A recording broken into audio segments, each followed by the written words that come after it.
All right, I am live now. I just need to share this good stuff. So let's go here. Paste.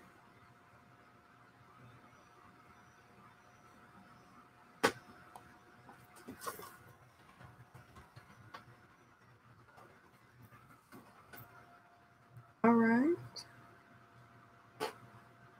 Okay. Now, hello, y'all. I am live. I'm live. Let me post it real quick to Twitter, and we're going to talk about writing. If you look on my above me back there, you'll see I have a storyboard I am going to be working on, and I'm pretty excited because I got to get that stuff together. So, I have 1 hour.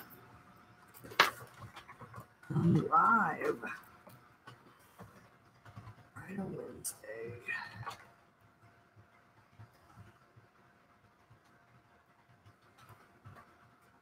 Okay. All right. We're good to go. Excuse me. Hi. Hello. So it is Writer Wednesday and I'm live. I have a ton of stuff to do, but most importantly today I have to go get Victor. And his bus has been getting there a little bit early.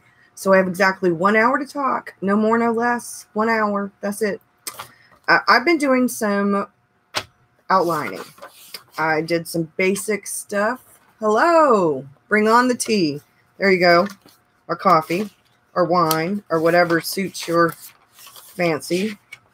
I broke down my ordinary world, my hero's journey, into the main sections and wrote them straight across.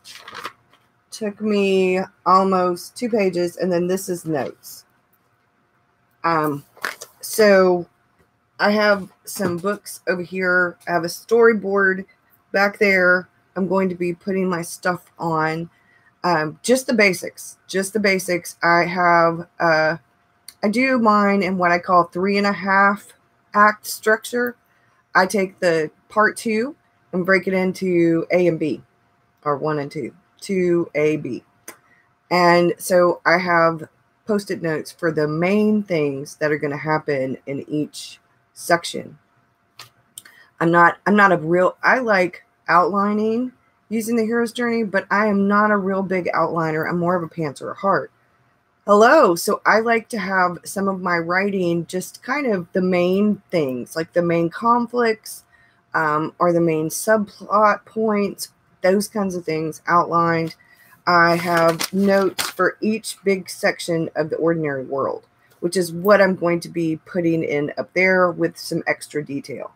So, for example, my ordinary world would be South Carolina, a small town, and I think I'm going to call it Providence, where my main character, Violet, is living in the mundane world.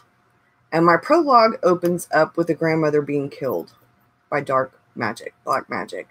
But in chapter 1, we open up in my main character's normal world, her ordinary world, in the mundane world. And she's going to work, doing her thing. And I originally had her as, you have problems doing the outline, you get lost in the details, so forget to move on. Yeah, that's why I'm not putting real big details. I'm putting conflict, one real big conflict idea in each section. So like I said, the ordinary world, I'm going back with my original thing where she is a writer for a magazine that debunks the paranormal. Now she's sort of a ghost whisperer of sorts. She's also she's hereditary magic. So in the Witchy Business novel, I open up with, in the very first chapter, her very mundane, very ordinary world. She's a writer. She works for this magazine. She's going to be at work when it opens up. She's, going to be talking to her boss about a case that they're trying to debunk. And then she's going to get home and she's going to wake in the middle of the night. because she's going to be called her grandmother. The ghost of her grandmother is going to come visit. I don't want to open it up with a dream or with the grandmother visiting her while she's sleeping, because that's very trope. And they tell you not to open up your first, not to open with a dream or any of that. So I thought Mundane World all the way, we're going to open up, because the prologue is very actiony, very hook you in. And then the call to adventure is when, she's got to, her grandmother is her call to adventure, her grandmother's ghost.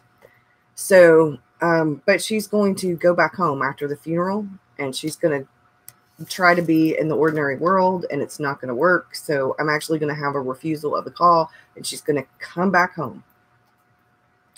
And so I've just written, like, for example, in the call to adventure, this is my summary.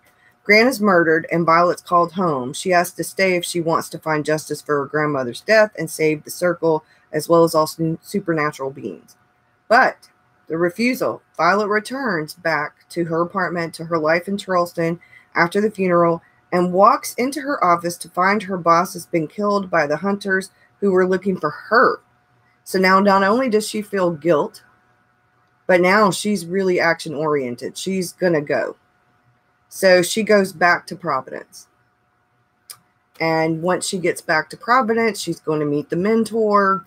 And so I just have like a 1 to 2 sentence summary for each part of the hero's journey. And on those post-it note index cards, I'm going to write a little bit, maybe a little bit more detail. Maybe I'll write a bit of dialogue, or I'll write the people that she's going to interact with, something, so that when I look at that, I go, oh, wait a minute. I'm not going into, I don't do scenes. I write by chapters. Now, I do have scenes in my Scrivener project, because I usually have my chapters kind of into 2 parts, but they're not necessarily scenes. But I like to kind of cover the conflict and the goal and the motivation in each chapter. So I have it kind of sectioned off so that I can kind of keep up with things, because I have an inner and an outer conflict, goal, motivation kind of thing going on. And one section is more of the inner and one section is more of the outer. They could be back and forth. They could be mixed, but that's how my brain works. So I've been doing that. One of the things I have Joseph Campbell's The Hero with 1,000 Faces, been reading it. And one of the books that I pulled back out is this book, First Draft in 30 Days. And she likens the whole brainstorming before you outline and the whole process. She calls it the creative coffee pot, y'all. And I took that phrase and changed a tier name in my Patreon page, because I just loved it so much. She says she had her head in a coffee pot. You see, I've always likened the process of writing to brewing coffee in a percolator. The stories inside my head are in a creative coffee pot brewing away. In the percolation stage of the writing process, stories come to life in large or small spurts, a sketch of a character or 2. Setting descriptions, some vague or definite plot line or action scene, glimmers of specific relationships, maybe even a few conversations. Most of it wouldn't make sense to anyone except me. When a story idea is constantly boiling up, it's time to put it into outline form and puzzle it out. Constant brainstorming or brewing is the most important part of writing an outline or a book. And she goes on to say that no writing system, technique, or tool will work for you, not even the 30-day method, if you're not brainstorming constantly during a project. That she can't emphasize that enough, that you have to brainstorm from the beginning of a project before you even write a word of it, through the outlining, the writing, and the final edit and polish. You're in the car, you're running errands, brainstorm. You're peeling potatoes for dinner, brainstorm. You're doing a mindless activity at work, brainstorm. She says that her favorite place to brainstorm is when she's on a long drive, alone in the car. And, we all have different ideas that come to us during different times. Like, sometimes my ideas will come when I'm in the shower. Sometimes they come when I'm taking a walk. Sometimes they come when I'm watching TV. when I'm watching a movie, especially since movies and TV shows, but movies especially, are based, most of them, off of the hero's journey. So I'll get like all of go, oh, ooh, that was, yeah, I know where that's at on the hero's journey. And then it kind of helps me in a way see things sort of in action, you know, and it helps me. But I'm excited because I went back through some books, because even though I'm doing the hero's journey, I have to kind of remember plot structure. And I like to read I love books like this about writing, and I love to read people's introductions and their beginnings and how they do things. Because I wouldn't normally do certain things. Like, I tried and tried and tried, and there's some really great information in this book.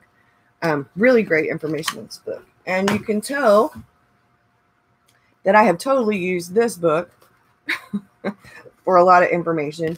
Oh, the cover is ripped. Yeah. Anyway, I have notes and post-it notes. Yeah. So I like how she has this. I've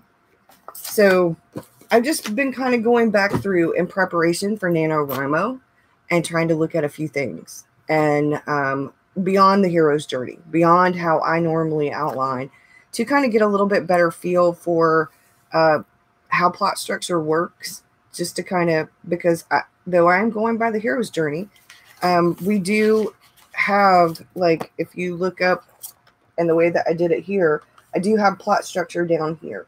And I kind of wanted to get a little bit better idea of that part of it, because I have some subplots that I really want to put in. And the hero's journey has the main stuff, but they don't really have a whole lot of how it's set up for where you do subplot stuff. And I don't want to get bogged down in the middle of my novel during NaNoWriMo, because I don't know what to do with my subplots, because I don't know, so I'm trying to figure out the conflict and the tension and stuff like that, so that I can work it all in together. So who here is actually participating in NaNoWriMo? And if you're not participating in NaNoWriMo, it's a wonderful way, even if you don't want to do, say, the actual goal, the deadline, where 50,000 words is a lot of words to write in a month, but you could just participate kind of on your own. You could be a rebel. You could do any kind of thing, really. This is a novel I've been working on and off for years now. So I guess I'm technically a rebel, because I'm working on something that I've already been working on. But the only thing I've kept is bits and pieces of the novel previously. But the only thing I've completely kept intact is the prologue. You're participating. Yay. So I'm excited. This is sort of like a whole revamp of it, which I've done before, and we'll just continue to do until I get this damn thing right, because I want to finish this novel, and I want it to be a good novel. And, I'm excited about it, but I'm more excited because this is the first year I've actually put into writing right here. I haven't finished everything, the actual other books in the series, and my ideas for the other books. I don't have everything mapped out for book 4 yet, but I have book 2 and book 3 mapped out, so to speak. At least what is called and I wrote it down.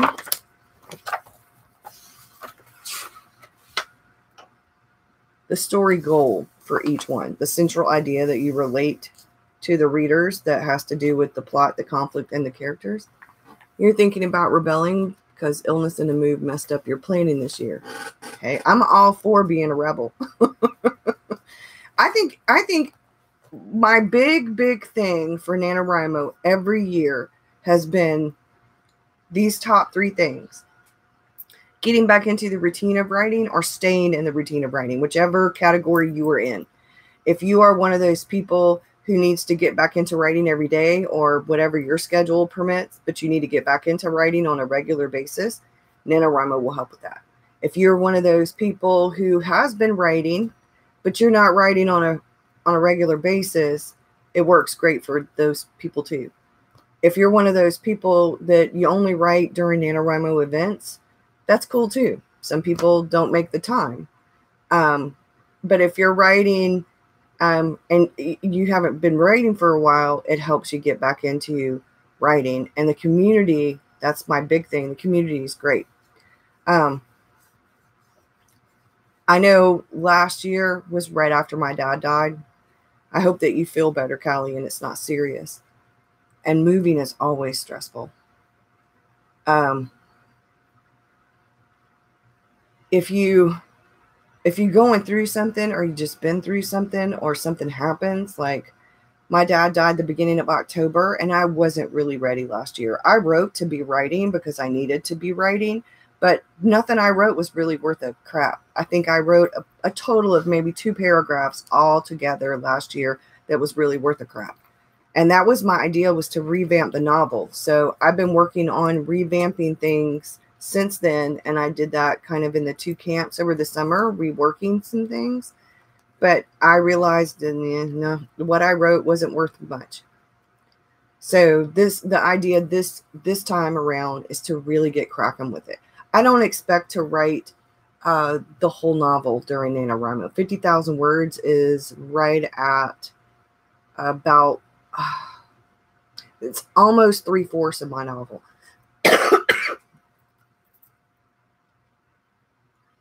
Make sure I didn't miss anything.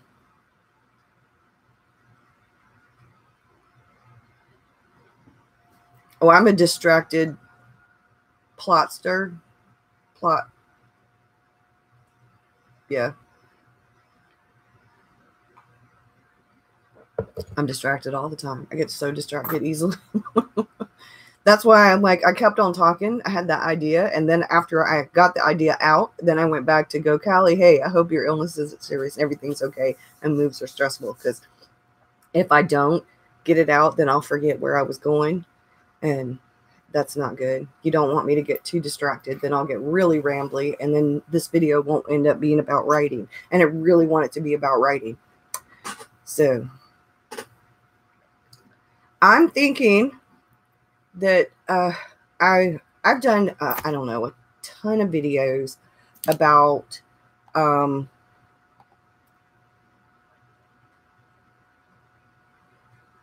survival stuff for NaNoWriMo and tips for NaNoWriMo. I've done a lot of those. And I don't know if I want to do a whole bunch more of those. I mean, I've done them. There's only so many things. I mean, every year I revamp things. Each year I've been trying to eat healthier snacks during NaNoWriMo instead of the junk food. And I've been trying to drink more water during NaNoWriMo instead of so much coffee. But, you know, my biggest tips is, you know, don't eat really sticky food if you're going to be using your keyboard and you're going to be eating at your desk. Don't eat crumbly food or sticky food. Don't eat a bunch of Halloween candy all at one time. You know, I don't know. I feel like the videos I want to do this year for NaNoWriMo are different. I'm thinking about doing a weekly video, maybe a compilation of a few things during the week, and then compiling it so that every Wednesday I can just put the video up where I talk about the writing. Or I thought about doing a live video every Wednesday so we could just kind of chat and talk about how the writing went and things like that.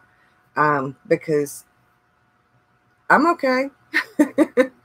I'm doing better.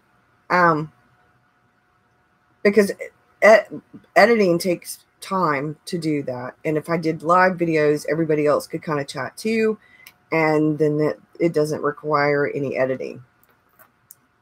So I'm actually looking forward to getting back into the practice of writing on a regular basis. I've been trying to outline little bits and pieces every single day to help me get to this place where I'm going to be writing every single day.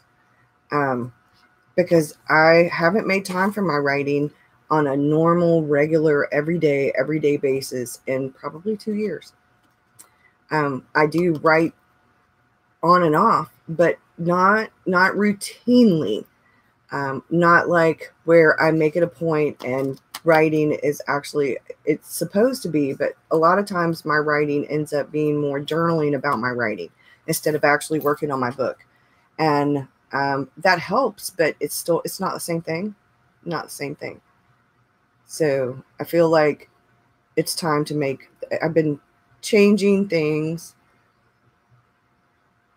Yeah, the weather. Oh God, yes, the weather. It's still really warm here. It's cooled off a tiny bit, but I live in South Carolina, so it's really humid and hot. I mean, we're talking a nice days right now with the weather. We've been still in the 80s and 90s with humidity. So not good. You count prep, studying the process, outlining, research as part of the writing process. I do too, Hilma, but there, I can prep and I can study and I can outline and I can research. But if that's the only thing I'm doing, I'm not actually writing. I mean, I'm doing all the stuff that comes beforehand, but I'm not actually doing the writing. You spend so much time planning your writing, you run out of time. You're hoping the NaNoWriMo goal will help with that. Yeah. My problem, and I was talking to my husband about it, and I said, I've been away from it for so long on a really full-time basis where I put writing as one of the first priorities, top priorities, that I got to a point a little while back where I was feeling like maybe writing wasn't something I should be doing. That he's like, well, I think you're really great at the art journaling and you're learning and you're getting better. And, he said, and everything. And he said, but I've read some of your stuff and it is really good. You're the person who thinks it's crap. He said, other people have read some of your stuff and thought it was really good. He said, so how about you just forget about how good or how bad it is and get the damn book written so that then you can take a break and then you can edit. He said, because you're not going to be able to do anything until you write it. I've got to write it. So you'll log in later to finish listening. You love the chat, and the writing chat is so fantastic. Appointments and calls. Oh, man. Yeah, you're waiting to read it. Yeah, that's why I said I've got exactly 1 hour. I have to go get Victor. I will be getting off of here. It's a 1:45 here. So I will be getting off of here no later than 2:30 because I have to leave at 2:45 to go get Mr. Man. So you got down to 40 degrees last night. Oh, wow. Yeah, you're in Indiana. Ooh. My cousin lives in Indiana, and they're always shoveling their driveways and their sidewalks and everything in the wintertime. And I'm like, oh, yeah. She grew up in Charleston, and she hated it when she first moved to Indiana. Hated it. Now she loves it. Now when she comes down here, she's like, oh, the heat and the humidity. I don't know how y'all take it.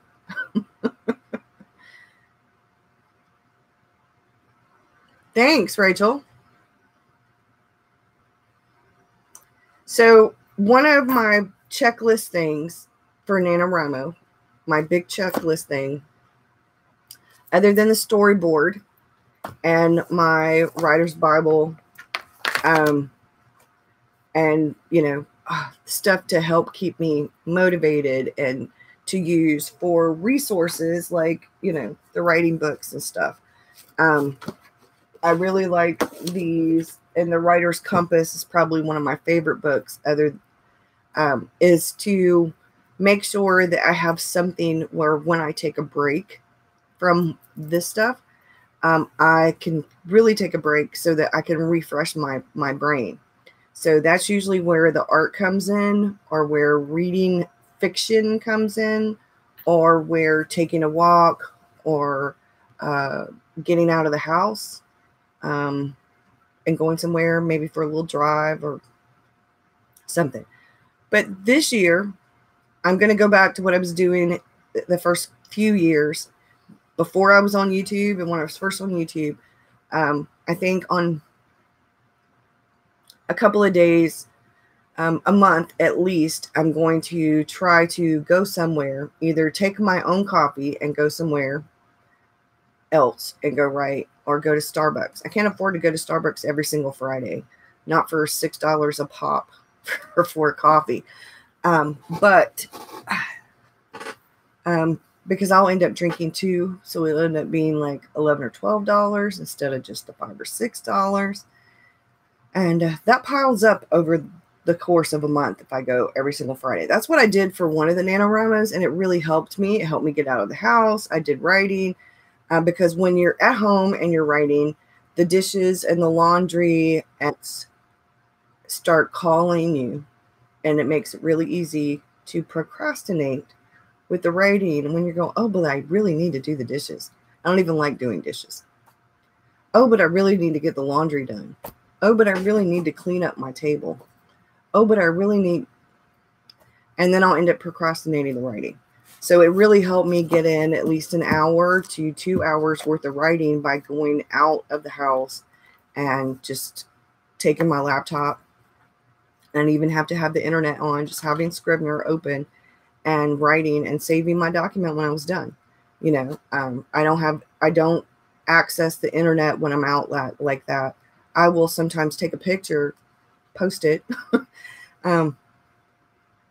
but I don't like to access all the social media stuff. I want that. I'm going to write, and I enjoy that. Sometimes I go to the library, but that means I can't bring my coffee, and I like to bring my coffee. So usually I go to the park, or I go to Starbucks or something like that where I can just sit and write. And luckily here, the weather in October and November, is chilly, but it's not usually super cold. It's just kind of chilly. So I could actually go to the park with my laptop with the battery charged and write for a while with, you know, with some coffee, and I'd be all right. I just, you know, but we hardly ever get snow here. So it doesn't really, yeah. So that's one of my goals this coming NaNoWriMo is to get out of the house and to get writing, get out of the house and get writing done. You know, that I think is a really good thing. Like I could actually just go in my backyard sometimes and be happy, but I really want to get out more. I just like to get away from everything that I could actually procrastinate with. So it helps me. I don't know if y'all have issues with that, getting distracted by all the other things, but I do. I get distracted really easily. Okay, I know there's a bit of a lag. So I'm going to ask, and then I'm going to take a sip of my coffee while some people answer. What do you do to help you keep from procrastinating during NaNoWriMo or during the rest of the year when you are doing things like writing?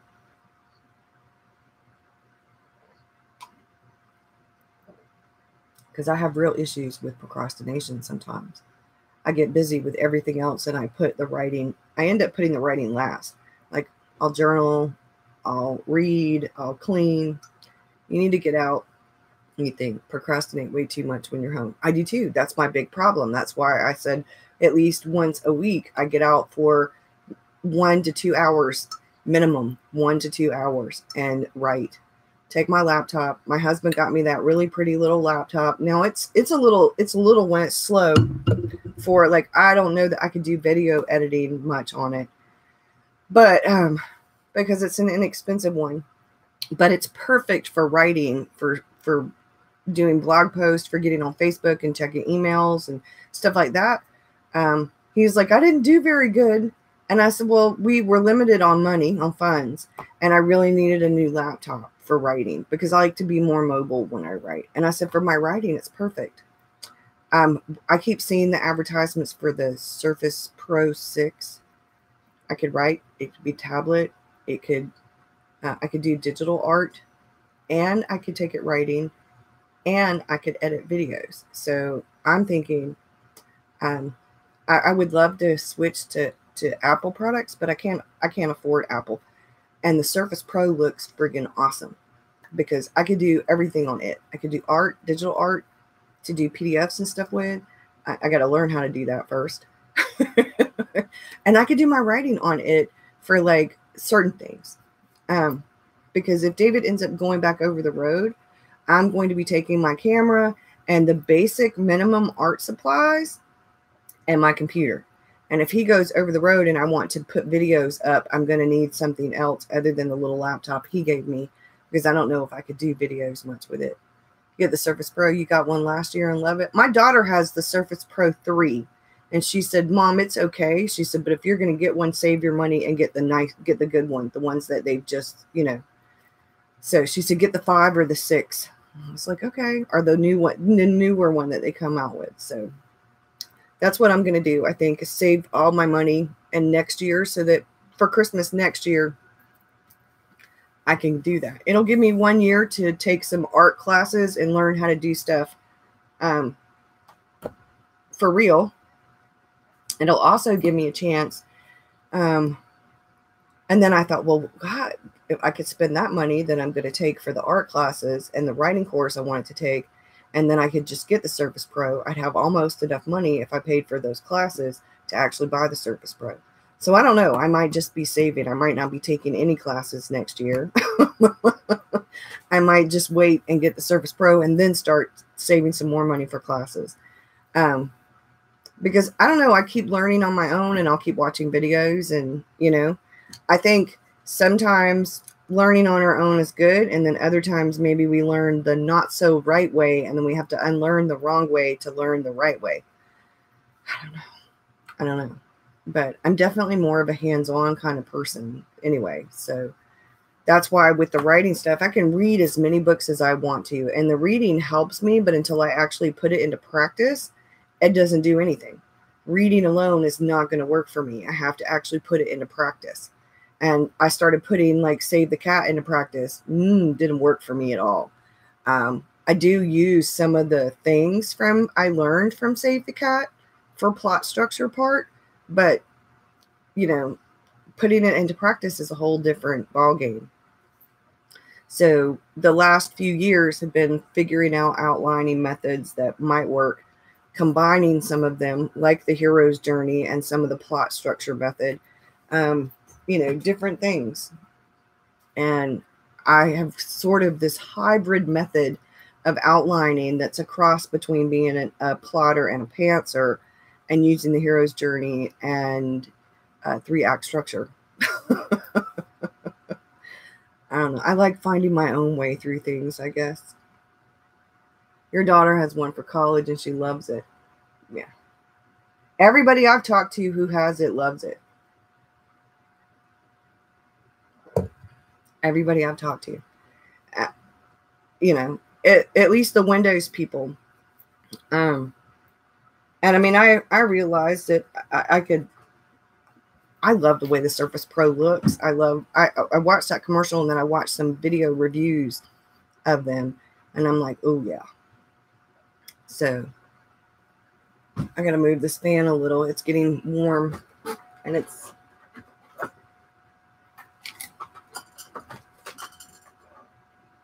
okay. Now it's blowing on me instead of at the computer.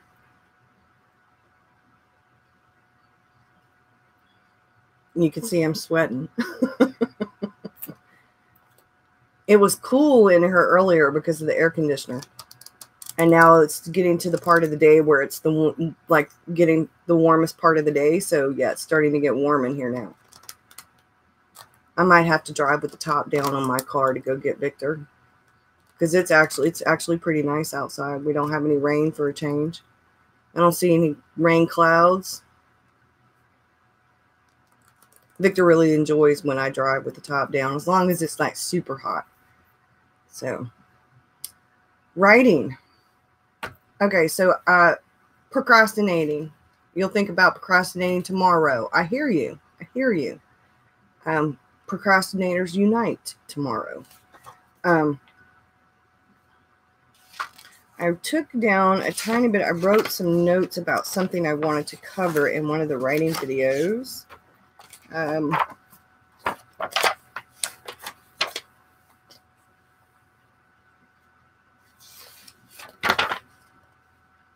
Did any of you mind map after you brainstorm? I do mind mapping to kind of gather my thoughts. And I did mind mapping in the very beginning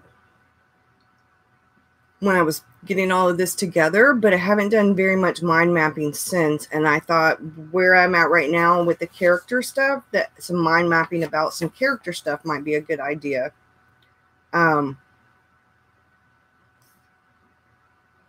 Because I'm trying to figure out what some of the other characters are striving for. Like, I know what my main character is striving for, but I need to kind of do some stuff for the mentor and the antagonist. And I want to have a really good antagonist, like the antagonist that you love to hate.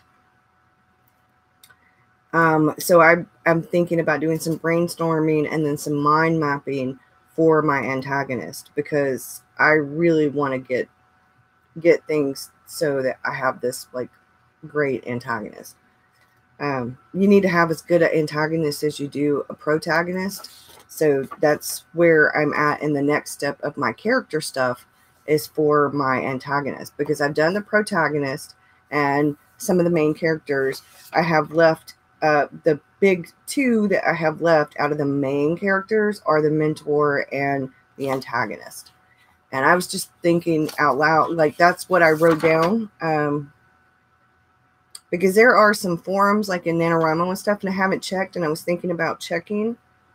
I did order my shirt and my mug. I ordered the regular this year's NaNoWriMo shirt. I did not order the winter shirt. I don't know that I'll order the winter shirt. Some of the shirts I like a lot, and some of them I don't. And I don't get a mug every year. But my reward for participating, for making writing a top priority again, that was my reward. If I win NaNoWriMo, I might do a little something like some ink. What is their link? That question helped you. Oh, cool. Okay, let me write that down, Cheryl.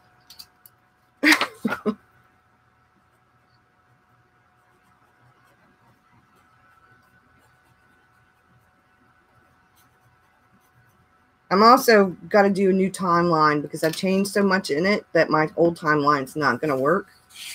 And I think this year I decided to I'm going to take myself to Starbucks, get myself some coffee and some writing time away, where I'm not limited by an hour or two. I could actually sit there and have 2 or 3 cups of coffee if I want. That's going to be my reward. I thought about getting some ink for a fountain pen. I'm not actually going to do a big reward until I finish this damn novel, until I get to a point where I'm about to do edits. And then I will reward myself maybe with a new fountain pen or a new notebook. And then once I send off my novel to beta readers, then I'll maybe do another reward. Because I'm done with the rewarding myself when I finished NaNoWriMo, but I didn't actually finish the novel. NaNoWriMo's a step towards helping me get writing back into my life on a full-time basis, staying in the routine of writing, and for the camaraderie. But if I don't finish the book, I don't see a reward. You know, I feel like those kind of little rewards for winning NaNoWriMo should be like a little thing, you know, like, hey, you get to go have some coffee and some writing time as your reward, away from the house, away from the responsibilities that come with all of this stuff.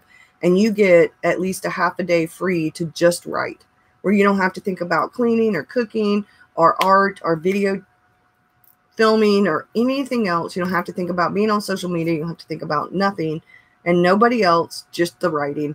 And that's going to be my reward, because I want to kind of stay in that mode of the writing mode so I can finish this novel. Because I really want to get to the part where I'm doing editing, because my goal, hopefully, is to spend at least either April or July's camp doing editing. I'm hoping to have it finished by April, so that April's camp will be editing, and maybe July's too, because I don't know how long it's going to take me to edit it. But that's what my goal is, so that next NaNoWriMo, beta readers have already had it and I'm doing revisions. That's my goal. That's my goal, to be a complete and utter rebel next year, so that while the beta readers actually have my novel, I can start working on book 2. I can start outlining book 2. Nano is bologna and cheese month. Actually, for me, usually NaNoWriMo is crockpot month and soup and sandwich month. We do a lot of breakfast for dinner, soup and sandwiches, and crockpot meals during NaNoWriMo. But I do that on a normal basis. Last night for dinner, I made homemade tuna fish. I did tuna, albacore tuna, boiled eggs, relish, and everything. And then I toasted the bread, and we had tuna fish sandwiches and popcorn for dinner with juice. The only thing I was missing was the pickle, and that's because we were out of pickles. So we do a lot of that kind of stuff. David will eat a grilled cheese sandwich and soup for dinner, and I'll eat soup and toasted bread with butter on it and garlic. I like toasted bread with butter. I'm not a big grilled cheese sandwich person. I don't eat yellow cheese. I like mozzarella and pepper jack. And on occasion, I'll make myself a pepper jack grilled cheese sandwich. But we do a lot of kind of soup and sandwiches and that kind of stuff. But I like crock pot meals a lot. That means I can put everything in it, cut it on, or put most of the stuff in it, cut it on, and let it do while I'm doing everything. And then later in the day, I can add the rest of the stuff to it and finish it up. But yeah, I like stuff like that. But my goal, my real big goal, is to finish the book so that this time next year, I am either finishing up the novel, the outline for book 2, so I can write it in November, or I'm doing revisions for book 1 in November and being a complete and utter rebel. Either way is fine with me, so long as it's one or the other of those two things. I want to get my novel out to beta readers this summer. And I realize I could probably speed that whole process up, write it a lot faster, get it done so that by the end of this year, I could have it done and then be doing the edits in January, February, and be outlining, say, book 2 in April, or writing it in April. But I don't want to rush it so that I don't want to rush it, but I don't want to procrastinate with it either. There needs to be this happy medium where it's really well thought out and written and revised. But I don't want it to take me another 4 or 5 years. Actually, it's been 3 years, 3 or 4. I don't want it to take me that long again. I don't want to spend another 3 years working on the outline and every time I turn around, I'm going, oh, but I don't like, yeah. And that's self-doubt. A lot of, yes, witchy business, Cheryl. My goal, I want to take time, but I don't want to take too much time, because then I'll end up procrastinating more, and then I'll have more self-doubt feeding in that. And the self-doubt is going to be the ruin of this whole thing if I let it. And I'm not going to do that. Not going to do that, because I'm really looking forward to finishing, the rough draft. And it's going to be rough.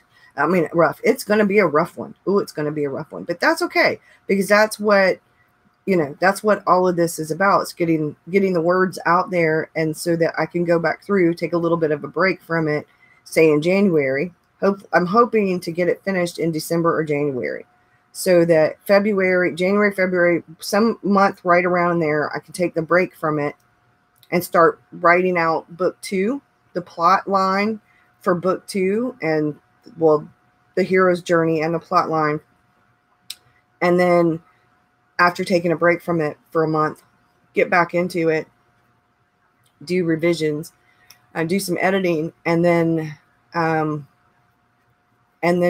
after I get that part done, then getting at least taking one good pass at it with editing before I send it off to beta readers, because it's going to be a rough draft. So my beta readers are going to get more than one time through it, you know, because I know if I don't do at least one good pass of edits through it, then I won't even send it to the beta readers.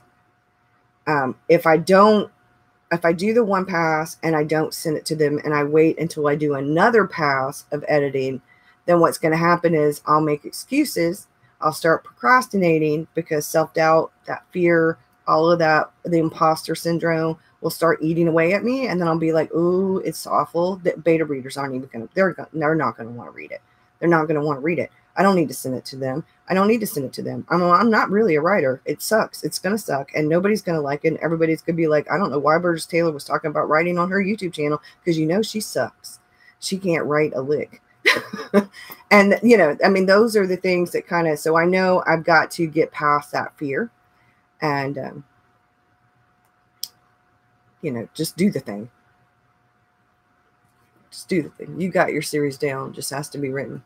A lot of time to let it lie, follow, and that gave you some clarity. Yes. Yeah, same here. Well, you know, so it's just time. It's time. I feel better about, oh dear, no fear. Just do it. That's right. Just do the thing. Just do it. Well, I'm going to get me a Nike shirt. But I don't know. I feel better about writing. Now it's just putting into practice the things that, you know, making my left brain and my right brain work together. That's the big thing. That's the big thing. Not procrastinating. Not letting self-doubt and the fear get to me. Because they will. If you're not careful, they will. But I'm like, not happening this time.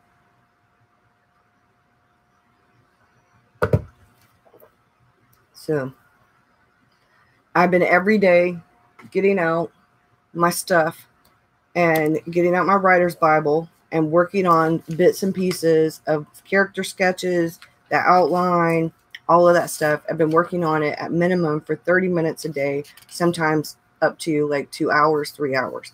So it really depends on my brain and how focused I can get.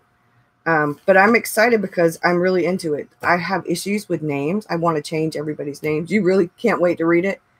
When that doubt or fear sets in, reach out to a fellow writer and talk it out. It really helps to move forward. I do. Me and Persephone Jones and Tamara Woods talk on a pretty regular basis, and we kind of help each other through a lot of that. Actually, Tamara's book just came out on Kindle, her Honeysuckle and Roses or Blood Roses or something like that. You did that one-line pitch work for a year. So I'm just like at this place where I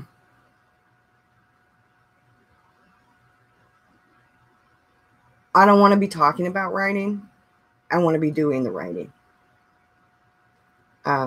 Which is why I think live videos for Writer Wednesday would be a really good idea. On maybe once a month, I might do a pre-filmed video where I put it together. But I want to do the weekly video, the weekly live video on Wednesdays. It'll either have to be in the mornings before I go to get Victor, or it'll have to be in the evenings after I picked up Victor. I mean, after Victor's been picked up and goes home. He usually goes home about 7:30, and I usually pick him up. I have to be there at like 5 or 10 till 3. So I'm trying to, you can do this. Faith in me. I'm working on it. I think it's really important. I want to, my whole life, since I read Snoopy's A Dark and Stormy Night. And I know that sounds ridiculous because it's a Snoopy Peanuts book. Charles Schulz wrote it as Snoopy being the author.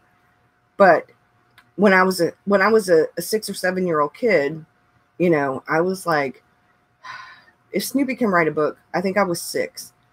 6 or 7 when my daddy got me that book.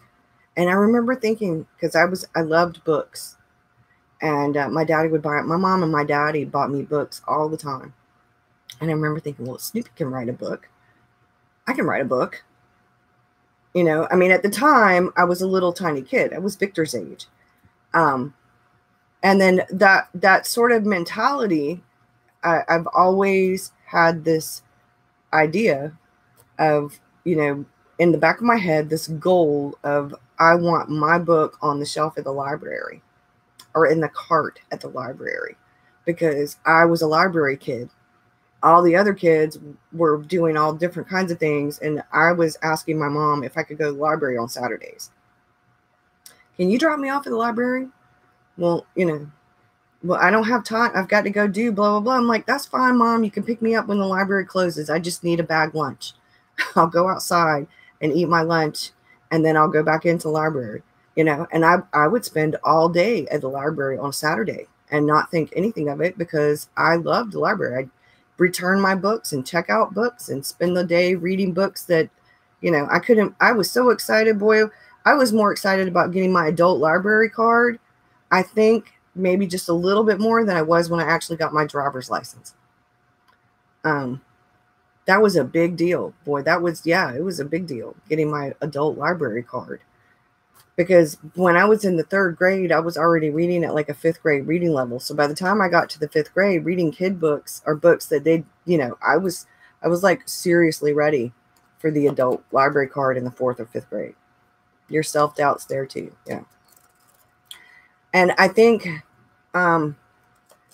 Danny Gregory, who is an artist, an illustrator, he has this book called Shut Your Monkey. Let me see if it's over here.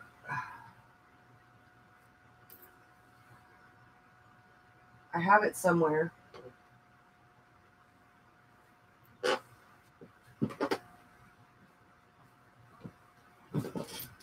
How to control your inner critic and get more done. For anybody who is a creative person, whether you're an artist or a writer or whatever, I highly recommend this book. You can see my little coffee Post-it note. I highly recommend this book.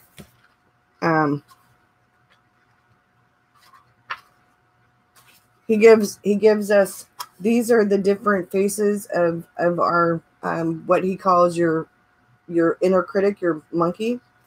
You have the blunderer. You can't do this. Don't even try. You will fail. Don't humiliate yourself. You suck. The nitpicker. Here's a long list of all the things you screwed up. They all matter equally. If this isn't 100% perfect, it utterly sucks. The worrier. Look, just be anxious. Because if you worry about absolutely everything, at least you are prepared for the inevitable disaster. The cheap chimp. You will soon be broke and homeless. Dr. Monkey. And dead. You all have been totally ignoring all the horrible diseases rampaging inside of you, and you don't floss enough. You know, like he goes through all the different, and I have to shut my monkey. He has some different exercises where you could, you know, he talks about the who am I and what do I know part. Like he had it, and it's a visually stimulating book. He says, monkey see, monkey do. You know, I love this book. Embrace your inner guinea pig. He said, I once had a client ask me, if it's never been done before, why should I let you experiment on me? The fact that we're offering a new solution scared the crap out of his monkey. His back was to the cliff, but he was too afraid to fly. He'd preferred to do what his competition had already done before him rather than risk any sort of failure. Of course, the tried and true is only 100% reliable when the world stops turning and everything stays the same. My client faced new problems and new challenges, but he was afraid of developing new tools to face them. It's uncomfortable thinking differently. You use new muscles, feel new aches and pains, but you can survive it, and you must. Risk can be mitigated. It can't be eliminated. Change is the only certainty. You know, he goes through a lot of really great stuff in here. This is what, I mean, so it's not one of those dry self-help, beat self-doubt kind of books. This is actually in your face, shut your damn monkey kind of book. You know, you need to shut your monkey. He says that I love the book. You're so happy to meet another library nerd. You thought you were the only one. Nope, not the only one. I was definitely a library kid. I went after school too. I was at the school library when I couldn't go to the big library. I preferred the big library, but I spent hours, like sometimes I would eat my lunch really quick and then go hang out in the library at school. Yeah, I like the library still, but I want the library in my house now. I'm an adult. Eventually, I'm going to get a big space, big shed, cottage, cave in my backyard, and half of it is going to be the writing stuff, like all my bookshelves and my little desk and my comfy chair and my little table with my lamp and all the books, because I use my laptop mostly to write with, so I can sit in the chair. I just need a little portable desk, just a little portable desk to go on my lap. And then the other side's going to be the craft table and the desk with the computer stuff and all of this, that's my idea of perfection. The writing stuff, all the books, all the books. My son laughs because he's went to Kindle for the most part. He doesn't really buy real books much anymore, except for the ones that he's already got.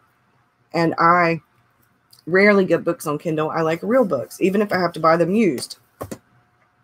Like I bought almost all of the Meg series about the Megalodon, that the movie the guy who wrote the book that they did the Meg movie based off of. I bought those from thrift books.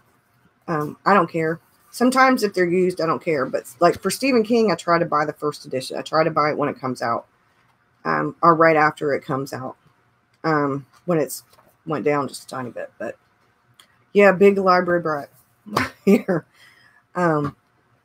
So I actually have a plastic bin up in our attic filled with books because I don't have enough bookshelf. So, all right, y'all, I have 7 minutes left. So there's a little bit of a lag because I have to go get Victor.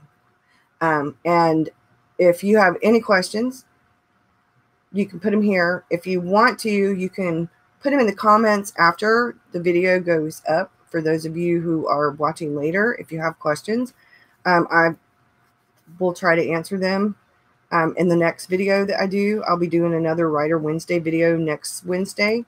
On the other channel, I'm going to be doing a video where I'm actually going to be plotting out some character stuff and some subplot stuff using the hero's journey and tarot.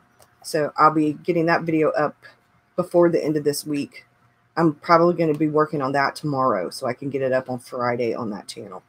Because I'm using the hero's journey and I'm doing regular stuff too. I like the visual interest and how it opens the door to my imagination. So I have lots of stuff to check off once NaNoWriMo starts.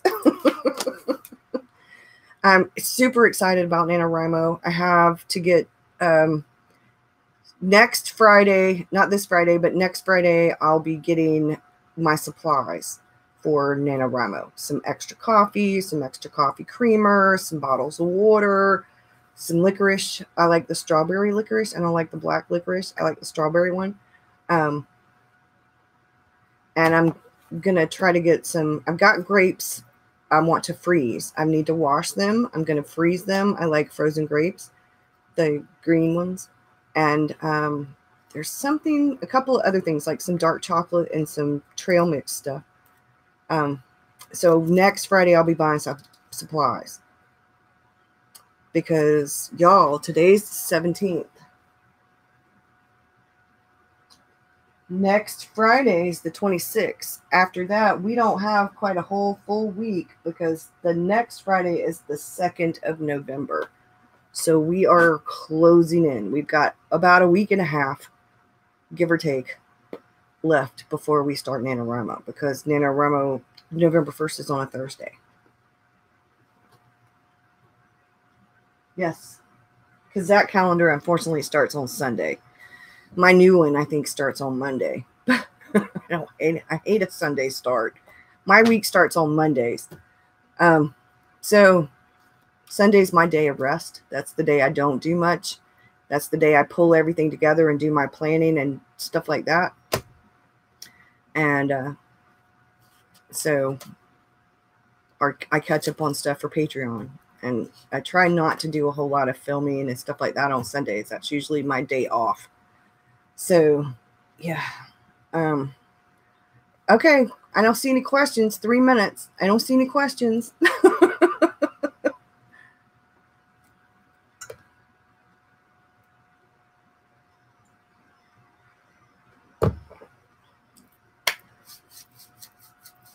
Oh, I just signed up for Rachel Stevens' free outline plot thing.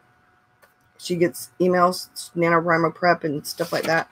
I like her videos a whole lot, Rachel Stevens. And I'm pretty excited. I got the first video to watch. I'm going to be watching it later after Victor goes home.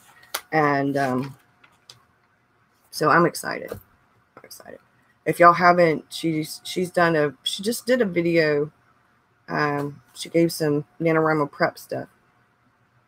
Oh, you didn't know I was live? Yeah, I'm doing writing. I don't like pumpkin spice, Cheryl. You just messaged me. Cool. I don't like pumpkin spice. I like cinnamon. I like to add a tiny bit of whipped cream and a little bit of cinnamon to my regular coffee. Like sprinkle a little bit of cinnamon on the whipped cream. I like caramel stuff. Cheese. You want cheese? I'm trying to think. I like the caramel stuff with the coffee too, chocolate and caramel. But yeah, I like hazelnut. Okay. All right, y'all. My computer clock says I have 4 minutes left. So, I am trying to figure out a way to do a sort of kind of pay some kind of other tier for Patreon for people who want to do stuff. I've changed things on Patreon so that my $7 tier includes writing, because I'm going to do at least 1 or 2 videos a month that are more writing based on there. I've been changing things up everywhere. I feel a lot better about YouTube. I think the thing that kind of got to me, there were 2 messages that I received, one via email and one via Facebook Messenger, that were really mean. And then right after that, I got a couple of other messages that just came at the wrong time. Those were really nice. They were heartfelt messages.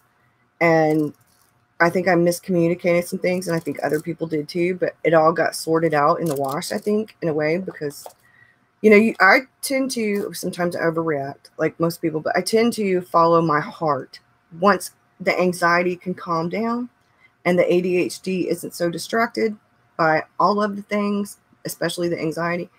And now I'm in a really good place, and I'm in a really good place with writing, and I'm in a much better place with my journaling. And I'm getting in a good place with how this is all situated. We're about to get rid of the desk back here and put that desk in the living room. And then we're going to bring out the other red bookshelf, but it'll be a lot better. And I feel like, thank you. Hugs and kisses to you too. I feel like the closer it got to the anniversary of my dad's death, I had to make this really quick because I have 2 minutes. The closer it got to that, and being worried about my mom all this year, and probate's almost over with, and there was a lot going on, and I didn't think about, I had a lot of new subscribers, and I've been using tarot and writing on the channel. I've been doing it for years, but I always labeled things and it was specific. In the last couple of months, I started intermingling things. And it's okay to do that. I have every right to do that. But I didn't think about how it might affect people who weren't used to it. I didn't think about it. And now it forced me to take a step back and think about things, which is why there are 2 separate channels, and I'm leaving it with 2 separate channels so that we can have art and journaling and planning, regular stuff and writing on here. And then on the other channel is all the other, it's the extra stuff. Well, the second channel is the extra stuff. So I feel so much better, so much better. I feel like a weight has been lifted from me. And, you know, sometimes things work out the way they need to for the best, to be honest. As much as it could be hurt feelings, or as much as it could be frustration, even anger. And we're all entitled to feel those things. If we wrote characters that were flat and didn't have anger or frustration, or things weren't miscommunicated, or there was no conflict at all, it would be a very boring read. And because as human beings, we're all so very different, that's what makes it really interesting in life and in novels and art and everything. It's the differences that make us all unique and that make us really interesting, because life would be extremely boring if everybody was like me. It would be extremely boring. I don't, not that I wouldn't want to be friends with me. I mean, I'm an interesting person, but I don't want to be, I don't, you know, I embrace all of the differences, and I love that variety. And now this forced me to rethink some things, and it feels like I'm in a much better place emotionally. It just happened to happen at really bad timing, because I was already overly anxious because of my dad's death and everything that else was going on. So, y'all, whatever. I couldn't handle 2 of them either. My husband couldn't handle 2 of me either. But I feel like the writing is one of the big things that's made it, also made a change, is that I put my writing as a top priority. And I know for some of us out there, if writing is important to you, don't let anything else stop you. Not the self-doubts, not the crazy schedule you might have. We can take 10 minutes here or there, 30 minutes here or there. We can make our writing a priority and take some time for our writing. I'm holding myself accountable. I'm holding myself accountable.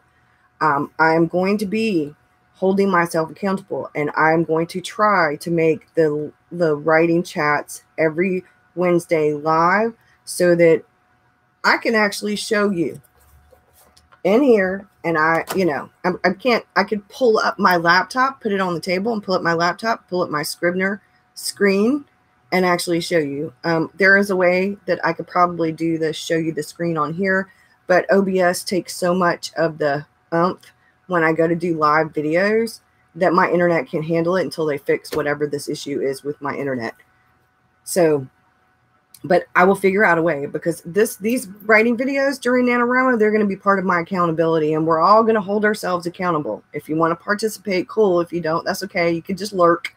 But I think every Wednesday during NaNoWriMo, I'm going to post how much writing I got done. Did I meet my goal? Am I on track? You know, and not just did I get the words, but did I get good words? Because although I can write 50,000 words in a month, I want to write good words. I don't want to just write to be writing. I want to actually write, you know. So that's my goal.